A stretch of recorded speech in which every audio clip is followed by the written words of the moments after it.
बस करिए आप लोग, आपका बात करने का समय हुआ खत्म। मैंने पहले बोला मुझे गुस्सा आ चुका है, किसी को उतार दूंगा बस फंस जाएंगे आप लोग, इसलिए शांति से पढ़ाई ध्यान दीजिए। तो चैप्टर का नाम है जनरेटिंग लाइंस ऑफ अ कॉनिकॉइड्स, ठीक है ना। चैप्टर का नाम है आपके generating lines of a conicoid, ठीक है। इसमें आप पहला हेडिंग करेंगे रूल्ड सरफेस। एक छड़ी लेके मारते हुए भगाइए सबको वहां से। पहला हेडिंग करेंगे आप इसमें, मतलब हेडिंग करिए ruled surface. Ruled surface, RULED, ruled surface, ठीक है। अब जानते हैं रूल्ड सरफेस क्या होता है। रूल्ड सरफेस हम ऐसे सरफेस को कहते हैं जो लाइन के द्वारा जनरेट होते हों, है ना। जैसे आपका सिलेंडर का सरफेस कैसे जनरेट होगा, अगर आप एक लाइन को फिक्स कर दीजिए और एक वेरिएबल लाइन दूसरी लाइन ले लीजिए और उसे इक्वल डिस्टेंस में घुमा दीजिए केवल, तो वो सरफेस जनरेट हो जाएगा। कोन की वही स्थिति है, एक लाइन ऐसे फिक्स कर दीजिए आप, है ना, एक लाइन उसे किसी एंगल पे फिक्स करके ऐसे घुमा दीजिए पूरा, है ना, तो कोन का सरफेस जनरेट हो जाएगा। तो ऐसे सरफेस को हम कहते हैं रूल्ड सरफेस। बात समझ में आ रही है ना। और जिस लाइन से वो जनरेट हो रहे हैं उसको हम बोले जनरेटिंग लाइन। तो उन्हीं सब चीज़ों के बारे में यहाँ पे पढ़ना है, बहुत विशेष नहीं है। यहाँ से क्वेश्चन आपके एग्जाम में 10 to 0 करके आएंगे, बता दे रहे हैं आप। हाँ, मतलब जो क्वेश्चन आपके आएंगे वो पढ़ा चुका मैं, है ना। सेंट्रल कॉनिकॉइड सब उसी में से आएंगे, जो बताया गया वही सब आएगा, कुछ नया नहीं आने वाला है। बात समझ आ रही ना। तो लेकिन हाँ, अब जानकारी के लिए इसको हमको पढ़ा देते हैं, इसको पढ़ लीजिए आप लोग कि क्या होता है। कुछ क्वेश्चंस, कुछ है ना इसके थ्योरम्स, कुछ मैं आपको बता देता हूँ, इसको समझ लीजिए, ठीक है। तो हेडिंग करिएगा रूल सरफेस, तो लिखिएगा इसमें आप लोग रूल सरफेस में।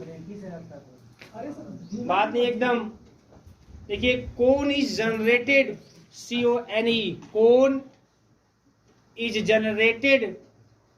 ये बंद क्यों कर दिए भाई?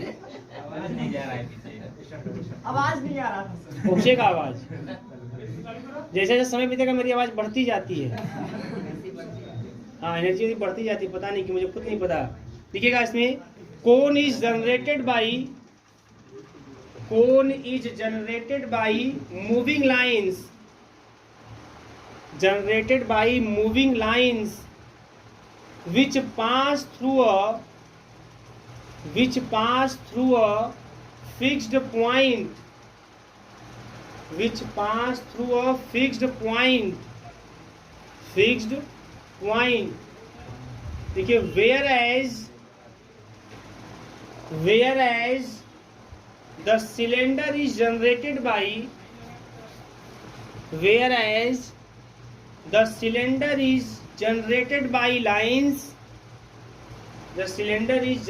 by lines that are parallel to a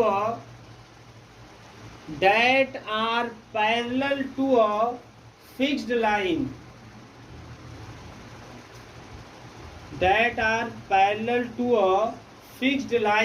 cylinder parallelly लेके घुमाते हैं ना, फिक्स्ड लाइन। आगे लिखिएगा यहाँ पे the surface generated by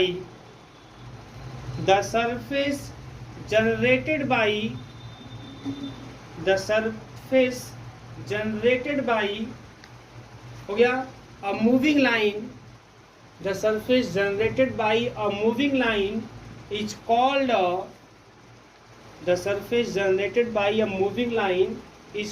a ruled surface,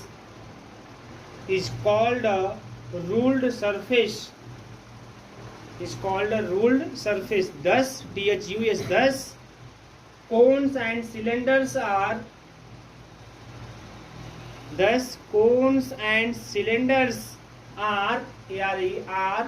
ruled surfaces,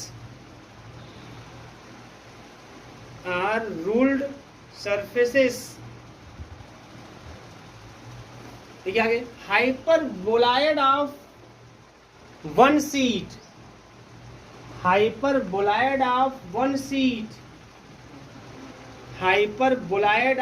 one sheet and hyperbolic paraboloid.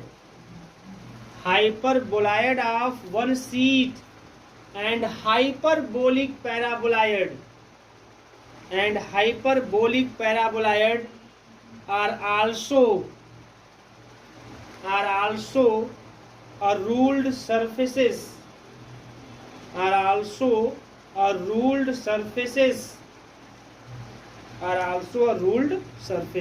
है ना। मतलब मेन घुमा फिरा के यही बात कि ऐसा सरफेस जो मूविंग या वेरिएबल लाइन से जनरेट होता हो, चाहे जो भी कंडीशन फॉलो करता हो। जैसे सिलेंडर में पैरेलली हम एक फिक्स लाइन के घुमाते हैं, है ना, कोन में फिक्स लाइन कुछ एंगल पे घुमाते हैं, वो अलग बातें हैं। लेकिन जो भी सरफेस किसी मूविंग या वेरिएबल लाइन से जनरेट होते हैं उन्हें हम रूल्ड सरफेस कहेंगे। तो कोन सिलेंडर जो आप जानते हैं पहले ही पढ़ चुके हैं, लेकिन अब यहाँ पे जो आप पढ़े हैं तमाम, है ना, सेंट्रल कॉनिकॉइड, एलिप्सॉइड, हाइपरबोलॉइड, तो उसमें से जो हाइपरबोलॉइड ऑफ वन सीट है, इसका इक्वेशन पता है आप लोगों को, है ना, x square plus a square plus y square upon b square minus z square upon c square is equal to 1। तो जो हाइपरबोलॉइड ऑफ वन सीट और जो हाइपरबोलिक पैराबोलॉइड, ये पैराबोलॉइड वाला चैप्टर अगर आप देखे होंगे अपने से तो उसमें आपको मिला होगा, मैंने क्वेश्चन उस दिन लिखा भी था हाइपरबोलिक पैराबोलॉइड का। तो ये दोनों रूल्ड सरफेसेस होते हैं, ये दोनों भी किसी मूविंग या वेरिएबल लाइन से ही जनरेट होते हैं, है ना, इसलिए इनको भी हम क्या बोलते हैं, रूल्ड सरफेसेस। तो अब इन्हीं के बारे में देखना है। तो पहला आप हेडिंग करेंगे जो आपको पढ़ना है, hyperboloid of one seat, hyperboloid of one seat, hyperboloid of one seat, hyperboloid of one seat. ठीक है बेटा, पीछे कपड़े में सब पेन चला क्या छोटे बच्चों को हरकत मत करिए आप, ध्यान दीजिए यहाँ पे, है ना। तो यही है आपका ये कि जो आपका हाइपरबोलॉइड ऑफ वन सीट है उसको आप इस तरीके से लिख सकते हैं। और इसको अगर हम लोग इस तरह से अरेंज करें तो दो तरीके से अरेंज होता हुआ आपको दिखाई देगा। एक को हम वो बोलते हैं लैम्डा सिस्टम, एक को बोलते हैं म्यू सिस्टम। ठीक है ना, बात समझ आ रही है ना। तो यहाँ तक आप जो है इक्वेशन फर्स्ट तक लिखिए, मैं बोल रहा हूँ, लिखिए तो इक्वेशन फर्स्ट तक आप।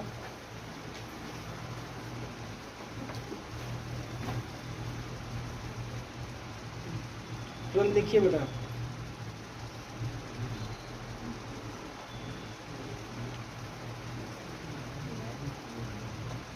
इक्वेशन फर्स्ट तक सिंपल कैलकुलेशन, कोई दिक्कत नहीं होनी चाहिए ये। लेकिन याद करने का, देखिए याद समझ रखेंगे आप लोग कि लैम्डा वाले में प्लस प्लस लेके चलते हैं और म्यू वाले में माइनस प्लस और प्लस माइनस। ठीक है ना। और ये सेट करना आसान है क्योंकि आपको इस तरह से सेट करना है ताकि जब मैं फिर इसको लैम्डा का मान निकालूं दोनों से, या दोनों से म्यू का मान निकालूं फिर सॉल्व करूं तो यही लाइन मिलना चाहिए आपको। ठीक है ना, बन गया क्वेश्चन नंबर 1 तक। तो लिखिएगा इसमें बाई पुटिंग द, देखिए इसमें by putting the fractions, by putting the fractions from equation first, from equation first equal to the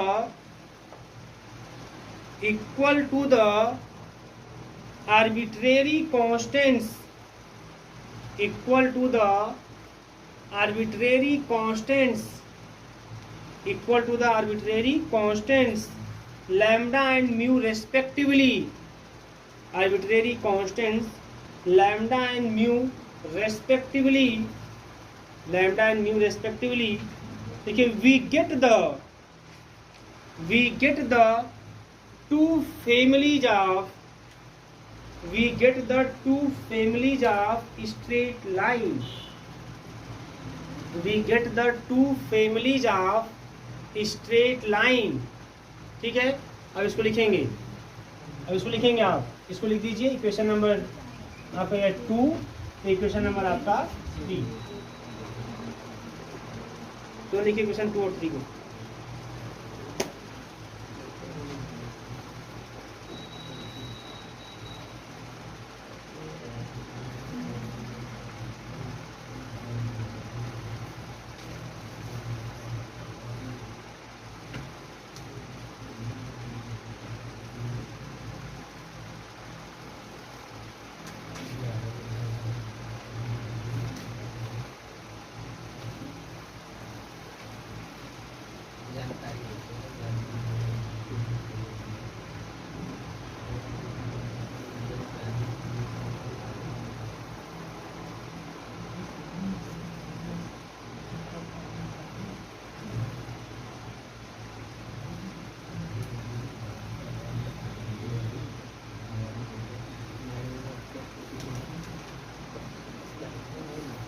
हो गया बेटा? जी sir.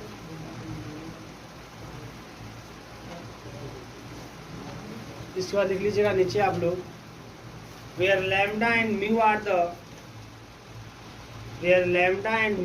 the variable parameters, where lambda and mu are the variable parameters.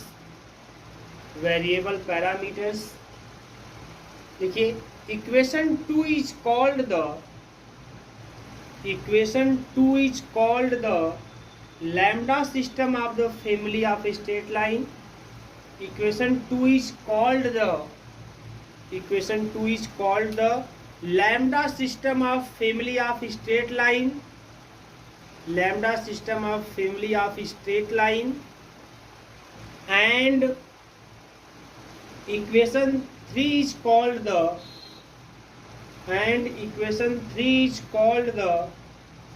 mu system of family of straight line. And equation 3 is called the mu system of family of straight lines. हो गया? देखिए as lambda and mu varies,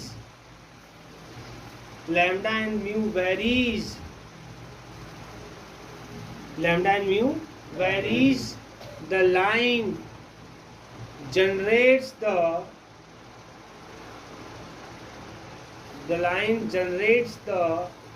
hyperboloid of one seat. Lambda मी की value जो है क्या करती जाएगी, चेंज करती जाएगी, वो आर्बिट्रेरी कांस्टेंट है. Generates the hyperboloid of one seat. Therefore the hyperboloid of one seat is a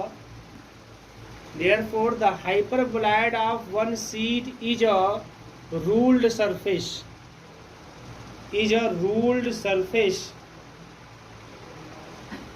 Hyperboloid of one seat is a ruled surface.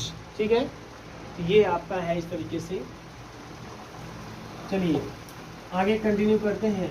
देखिएगा आप थ्योरम के रूप में आप बेटा लिखिए, है ना, या तो पहले हेडिंग कर लीजिए. हेडिंग करिए properties of generating lines of the hyperboloid of one seat. Properties of generating lines of the hyperboloid of one seat.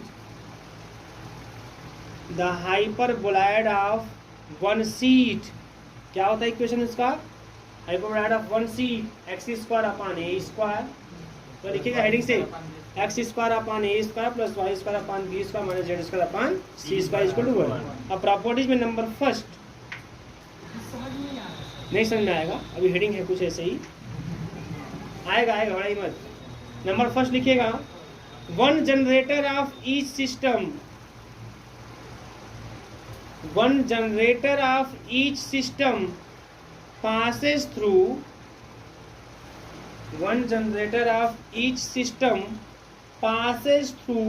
every point of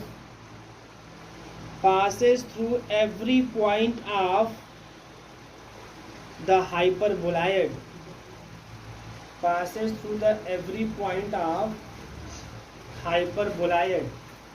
ठीक है, every point of the hyperboloid. देखिए हेडिंग आपको करवाया गया है, मैंने तो समझना कुछ नहीं था. हेडिंग क्या समझना, हेडिंग में साफ साफ लिखा है कि प्रॉपर्टीज, है ना. तो आपको हाइपरबोलॉइड ऑफ वन सीट के जनरेटिंग लाइन के प्रॉपर्टीज के बारे में यहाँ पे डिस्कशन करना है. और उसमें पहली प्रॉपर्टी आपको लिखाई गई है क्या बताइए, कि one generator off each system passes through the every point of the hyperboloid. है ना, मतलब कि आप एक सिस्टम में, चाहे लैम्डा सिस्टम में चाहे म्यू सिस्टम में, कोई भी जनरेटर आप ले लीजिए. मेरी बात ध्यान समझिएगा आप, चाहे लैम्डा सिस्टम में चाहे म्यू सिस्टम में आप कोई भी जनरेटर ले लीजिए, वह जनरेटर जो होगा वह हाइपरबोलॉइड ऑफ वन सीट पे जितने भी पॉइंट्स होंगे, है ना, सबसे वो पास करेगा, मतलब सबको सेटिस्फाई करेगा. यही आपको यहाँ पे शो करना है, जो बहुत इजी टास्क है, आसानी से आप इसको शो कर सकते हैं। क्या है इसका कहने का मतलब, इस प्रॉपर्टी का मतलब यही है कि किसी भी सिस्टम में, चाहे लैम्डा सिस्टम हो चाहे म्यू सिस्टम हो, लैम्डा सिस्टम और म्यू सिस्टम में जो भी जनरेटर होगा वह जनरेटर हाइपरबोलॉइड के हर एक पॉइंट को सेटिस्फाई करेगा या वहां से पास करेगा। यही आपको यहाँ पे कह रहा है प्रॉपर्टी, और इसी को हमको शो करके दिखाना है। यहाँ यह रिजल्ट है और इस रिजल्ट से सिद्ध होता है, यह है ना शो होता है कि जो जो जनरेटर है ना, कोई भी जनरेटर, सॉरी कह सकते हैं ऐसे कर दीजिए आप कि किसी भी सिस्टम में कोई भी जनरेटर हो आपका हाइपरबोलॉइड का, वो हाइपरबोलॉइड के हर एक पॉइंट्स क्या करेगा, पास करेगा। तो हम एक पॉइंट लेते हैं, प्रूफ में लिखिएगा let alpha beta gamma, let third वाले हैं क्या भाई, लेट अच्छा let alpha beta gamma be any point, be any point, alpha beta gamma be any point on the hyperboloid, be any point on the hyperboloid, any point on the hyperboloid, x square upon a square plus y square upon b square minus z square upon c square is equal to 1। Then तब क्या होगा बताइए, जब इस पर एक point हमने लिया तब क्या होगा, देन सेटिस्फाई करेगा। Then alpha square upon a square plus beta square upon b square minus gamma square upon c square is equal to 1, equation number first. हमने एक पॉइंट ले लिया हाइपरबोलॉइड पर, और जब लिया तो वह इससे सेटिस्फाई भी करेगा। और हमको दिखाना है कि अगर हम कोई भी किसी भी सिस्टम में अगर हम इस हाइपरबोलॉइड का जनरेटर ले लेंगे, वह जनरेटर भी इस अल्फा बीटा गामा से पास करेगा, है ना। तो लिखिएगा इसमें, तो कोई सिस्टम आपकी इच्छा, ऐसा नहीं कि मैं लैम्डा सिस्टम में लिखा हूँ तो आप लैम्डा सिस्टम में छापिए, जो प्रॉपर्टी उसने साफ साफ बोला है, तो किसी सिस्टम का नाम नहीं लिया है ना। चाहे लैम्डा सिस्टम में जनरेटर को लिखिए चाहे म्यू सिस्टम में। तो आइए लिखिए, यहाँ सबसे पहले लिखिए the generator off hyperboloid, the generator off hyperboloid, the generator off hyperboloid of one seat, the generator of hyperboloid of one seat in lambda system, बहुत ही सिंपल है, बहुत झंडू तरीके से प्रूफ होगा। in lambda system is given as,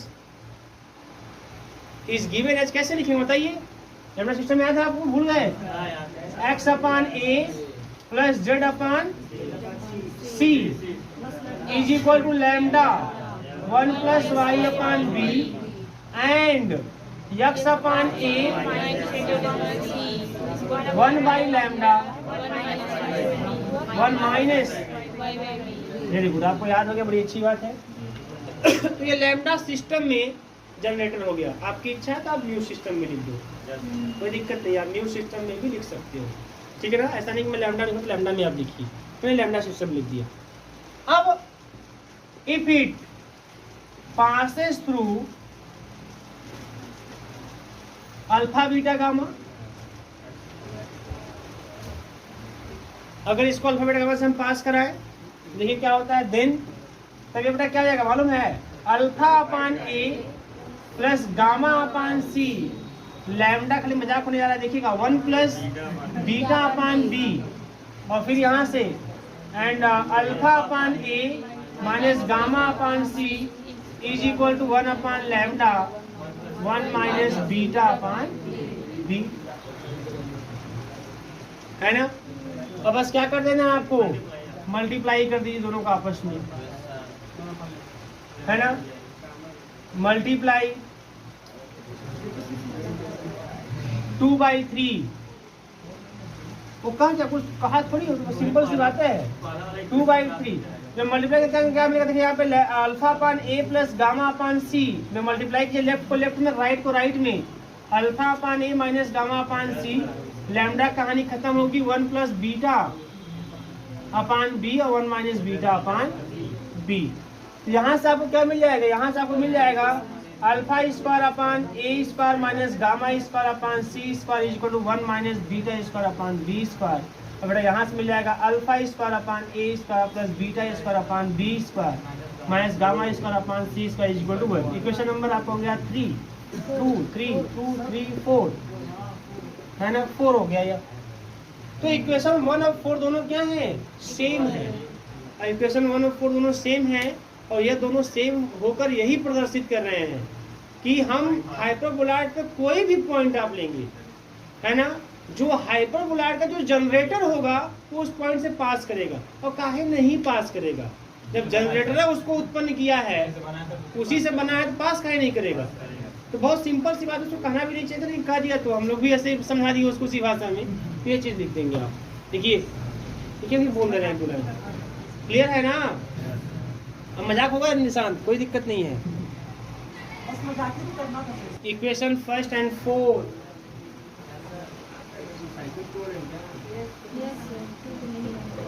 समय यही होता है। मैं तो छोड़ दीजिए, बालाजी में यही सब होता है। साइकिल तोड़ है, कुछ भी तोड़ पहुँच जाते हैं। बालाजी वाले वही तो हम भी कर रहे हैं, यही होता है। और जान जाइएगा, जीवन में मैथ मत छोड़िएगा, कुछ छोड़ दीजिएगा, मैथ मत छोड़िएगा, सच्चाई बता रहे। और देखिए कब का क्लास खत्म हुआ इनका, अरे घूम रहे हैं पगला बला के सब, तोड़ फोड़ करना देखिएगा इसमें। Equation first and 4 shows that one generator of each system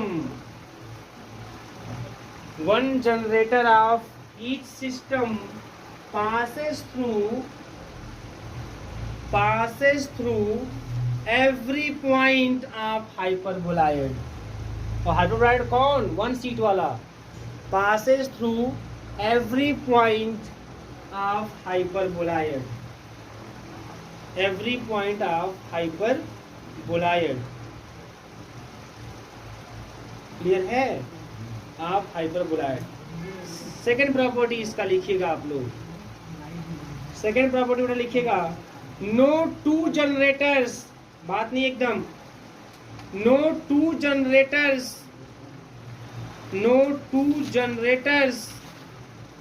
हो गया बेटा, no two generators of the same system of the same system of the hyperboloid of one seat, of the hyperboloid of one seat, hyperboloid of one seat हो गया। X square upon a square plus y square upon b square, x square upon a square plus y square upon b square minus z square upon c square minus z square upon c square is equal to 1। Intersect इसमें क्या करा बताइए, कहा कि note two generator of the same system, मतलब एक ही system में अगर 2 जनरेटर ले लें तो कभी आपस में इंटरसेक्ट नहीं करेंगे। अच्छा, इसका मतलब एक चीज और है कि अगली प्रॉपर्टी ये भी क्लियर हो गई। देखो, एक ही सिस्टम के 2 जनरेटर आपस में इंटरसेक्ट नहीं करेंगे, ऐसा यह प्रॉपर्टी कर रहा है। इसका मतलब आगे तब यह भी आने वाला है कि अगर हम अलग अलग सिस्टम के जनरेटर लेंगे तो आपस में इंटरसेक्ट करेंगे। एक ही सिस्टम के 2 जनरेटर आपस में इंटरसेक्ट नहीं करेंगे, लेकिन अगर हम अलग अलग सिस्टम के 2 जनरेटर लेंगे तो आपस में इंटरसेक्ट करेंगे। देखो, एग्जाम में मान लीजिए आना न आना दूसरी बात है, लेकिन एग्जाम में अगर आता है तो ऐसे ही आएगा कि शो कीजिए no two generator of the same system है ना कैन इंटरसेक्ट, ठीक है ना। उसी से ऐसे ही बोलेगा शो, जो भी मैं प्रॉपर्टी लिखा रहा हूँ ना आगे बोल देगा शो डैट, SHOW करके लिख देगा। और वही चीज़ आती है एग्जाम में, जब भी आते हैं तो, या जब भी आएगा तो ये चीज़ें होती हैं। और आप लोगों की एग्जामिनेशन के हिसाब से नहीं आएगा इसलिए क्योंकि MCQ होने वाला है, तो कोई चांस नहीं बनता यहाँ से, ध्यान दीजिए बेटा यहाँ पे। क्योंकि जब भी कभी भी है लोग पगला के भी पेपर बनाए हैं, तब भी जब भी आया है तो कभी कभार प्रॉपर्टी ही आया है और कुछ नहीं आया है, कोई न्यूमेरिकल या कुछ भी इस पर बेस्ड आया हुआ नहीं, प्रॉपर्टी ही आते हैं, है ना। तो यहाँ पे MCQ के हिसाब से कोई विशेष होने वाला आपका है नहीं, लेकिन फिर भी हम लोग अब जान जाएंगे। अगर ऐसा कुछ होगा तो फिर देखेंगे हम लोग क्या होता है। MCQ वाले अभी अब बातें हम बाद में करेंगे, पढ़ा लेंगे पूरा तभी बात करेंगे। ध्यान दीजिए अब क्या हो रहा है। तो देखिए अब आपको क्या करना है, एक ही सिस्टम से 2 जनरेटर लेना है। क्या करना है, एक ही सिस्टम से आपको 2 जनरेटर लेना है। तो देखिए equation of hyperboloid of one sheet, और आपसे छिपा नहीं है, hyperboloid of one sheet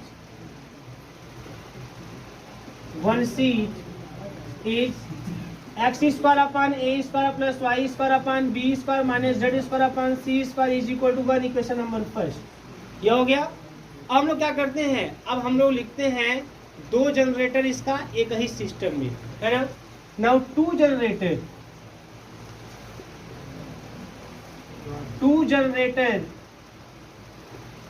of hyperboloid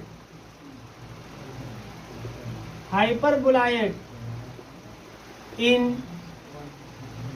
one system से लैम्डा, हम लैम्डा सिस्टम ही दोनों लिख रहे हैं, आप म्यू सिस्टम भी लिख सकते, कोई दिक्कत नहीं है ना। वन सिस्टम इज, चलो लैम्डा सिस्टम लिखो यहाँ पे, x upon a plus z upon c, x upon a plus z upon c is equal to lambda 1। 2 है, मैं एक ही सिस्टम में 2 लिखने जा रहा हूँ तो लैम्डा 1 लैम्डा 2 करके लिखेंगे। 3 लिखना हो तो लैम्डा 1 लैम्डा 2 लैम्डा 3 करके लिखेंगे, और म्यू में लिखेंगे तो म्यू 1 म्यू 2 ऐसा करके लिखेंगे आप। लैम्डा 1 प्लस वाई अपान बी, और यक्स अपान ए प्लस माइनस जेड अपान सी 1 अपान लैम्डा 1 माइनस वाई अपान बी। ये हो गया आपका एक जनरेटर लैम्डा सिस्टम में। अब दूसरा जनरेटर लैम्डा सिस्टम में x अपान ए प्लस, अरे कहाँ माइनस भाई, पकड़ा गए क्या, लैम्डा 2 वही चीज लिखी जाएगी, और x upon a minus z upon C 1 upon lambda 2 1 minus Y upon B. Clear है। तो एक ही सिस्टम में हमने लिख दिया इस तरीके से 2 जनरेटर हैं, ऐसे एक साथ, मतलब यहाँ लैम्डा 1 यहाँ लैम्डा 1,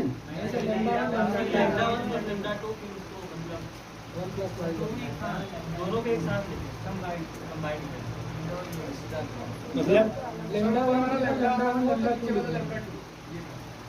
ये लैम्डा 1 है। अच्छा मतलब इसको लिख के फिर ये लिख दें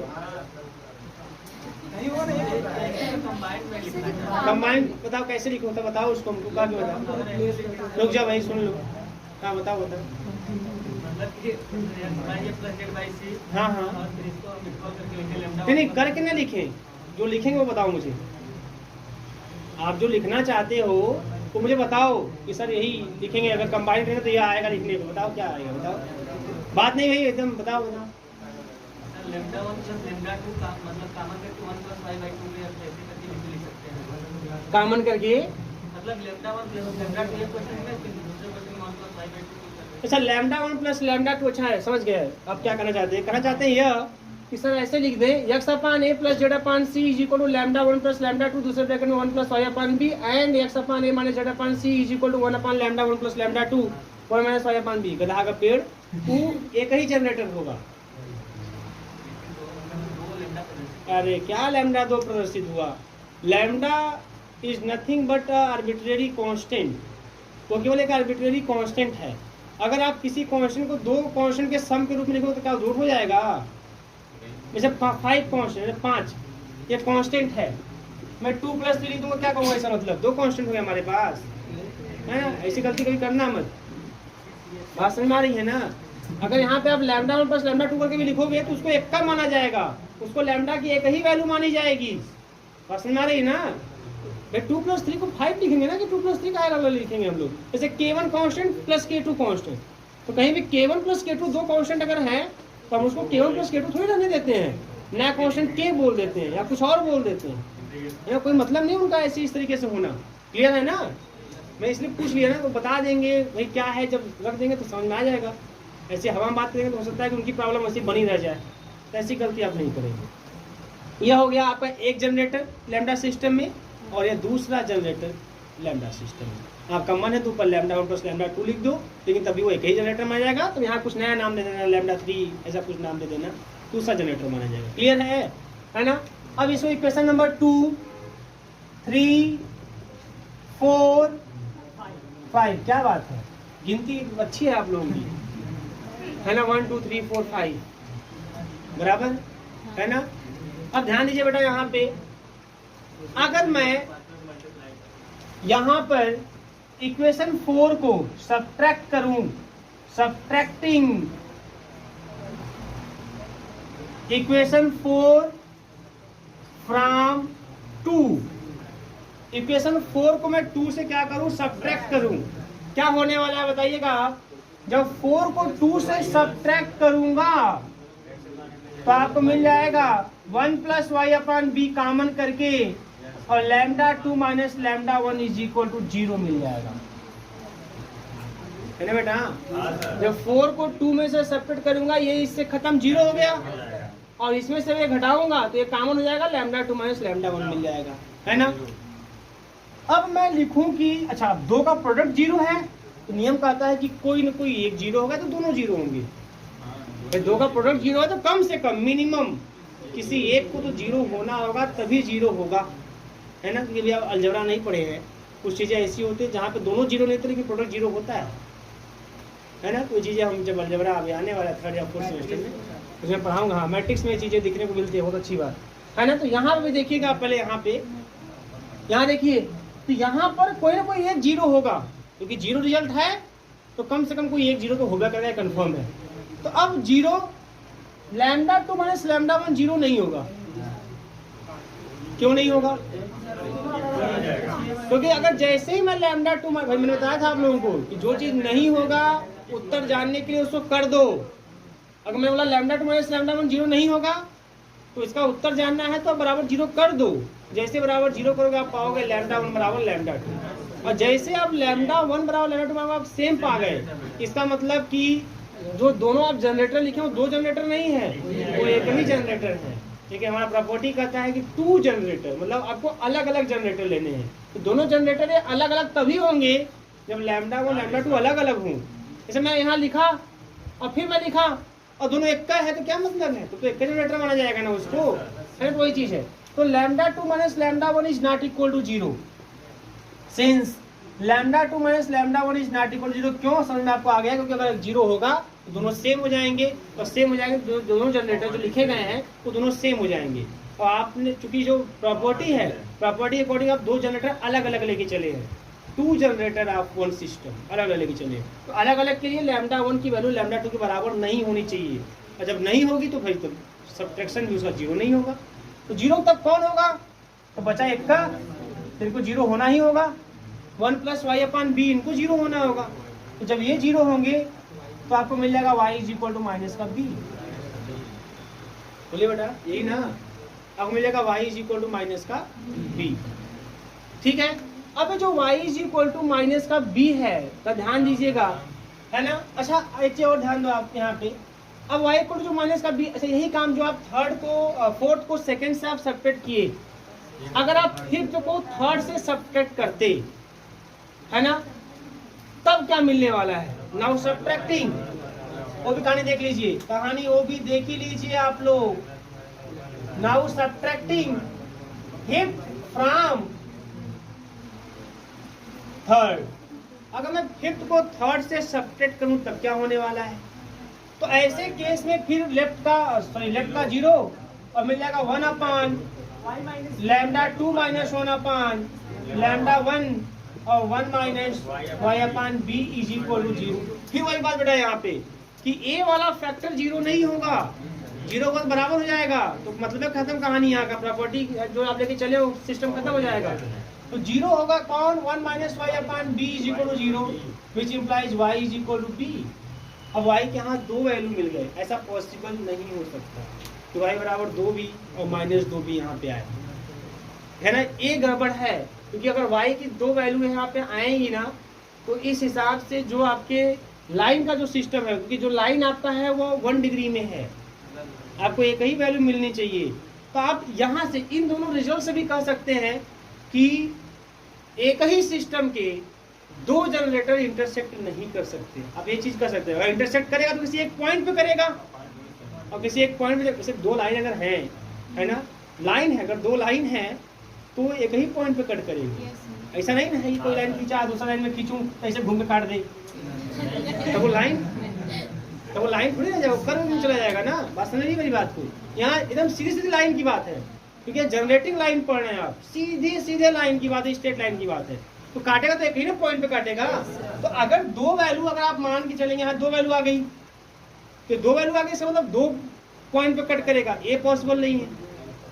बात समझ में आ रही है ना, तो यही चीज है यहाँ पे। अच्छा, तो यहाँ से भी दिखा सकते हैं, एक तरीका और है, देखो यहाँ से एक चीज ध्यान में यहाँ पे, ये रिजल्ट, इस रिजल्ट से भी हमारा काम हो गया, लेकिन एक तरीके से मैं और दिखा सकता हूँ, उसको देख लीजिए यहाँ पे। अगर मैं फ्रॉम इक्वेशन सेकेंड और थर्ड बात करूं, सेकेंड एंड थर्ड, तो आइए इक्वेशन नंबर सेकेंड में आइए बेटा। यहाँ पे तो इक्वेशन नंबर सेकेंड में आएंगे तो मिलेगा x upon a plus z upon c is equal to y के स्थान पे माइनस b रखेंगे, कट हो जाएगा 0। इक्वेशन नंबर 6 क्लियर है, जो y equal to minus b है, ठीक है ना। मैं क्या लिखा हूँ, prime equation second and third, ये भी लिख देता हूँ, putting the value of putting y is equal to minus b। मैं पहले इस वाले को पुट कर रहा हूँ, है ना, इसको ना करके मैं पहले इसको कर रहा हूँ। मैं इसको पुट कर दिया सेकेंड और थर्ड में, सेकेंड में पुट करेंगे हो जाएगा 0। अब थर्ड में आओ, x upon a minus z upon c is equal to, तो यहाँ से जैसे ही y इक्वल टू रखेंगे बेटा माइनस का b, है ना, तो क्या मिल जाएगा, तो बढ़ जाएगा 2 अपान लैम्डा 1 मिल जाएगा, 2 अपान क्या मिल जाएगा, लैम्डा 1। इक्वेशन नंबर 7 क्या मिल जाएगा, इक्वेशन नंबर 7। अब इन दोनों को जोड़ते हैं, क्या करते हैं, इन दोनों को जोड़ते हैं, एडिंग इक्वेशन 6 एंड 7, दोनों को जोड़ लीजिए। तो दोनों को जोड़ेंगे तो मिल जाएगा आपको 2x upon a is equal to 2 upon lambda 1 means x upon a is equal to 1 upon lambda 1। दोनों को घटा लीजिए, है ना। जब इसमें से इसको घटाएंगे आप तो ये कट जाएगा, जुड़ जाएगा, है ना। जोड़ दिया, अब मैं घटा रहा हूँ, या ऐसे छोड़ो, ऐसे कर लो भैया।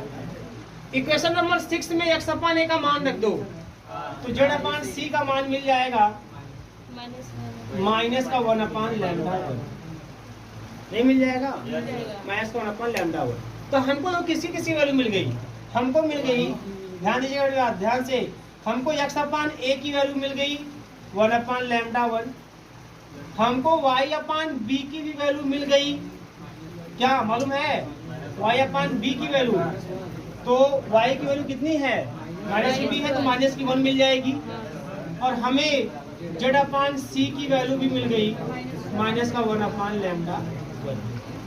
मिल जाएगी नहीं मिल जाएगी, बोलिएगा। पहले इतना तो आप लोग नोट करिए, घबराइए मत, तभी इससे भी अच्छा कैलकुलेशन मैं दिखाऊंगा आपको करके, तो जो बताया वो करते रहें रास्ता अपना काम, ठीक है। Putting the value of x upon a कमा y upon b and z upon c, putting the value of x upon a plus y अपान कमा y upon b and z upon c in equation either 4 और 5, चाहे 4 में रख दीजिए, चाहे कहाँ रख दीजिए 5, है ना, आइदर 4 और 5, चाहे बेटा 4 में रखिए आप, चाहे 5 में रखिए, मतलब जिसमें लैम्डा 2 है, जिसमें लैम्डा 2 है, मतलब ये चीज़ है, इसमें लैम्डा 2 है, तो जिसमें आपकी इच्छा हो, है ना, आप चाहे 4 में रखिए और चाहे 5 में, और रख के सॉल्व करके बताइए आ क्या रहा है, लैम्डा 1 लैम्डा 2 में रिलेशन क्या आ रहा है, x upon a y upon b और z अपान c की जो वैल्यू है उसे चाहे 4 या 5 में रख कर आप बताइए कि लैम्डा 1 लैम्डा 2 में क्या रिलेशन आ रहा है।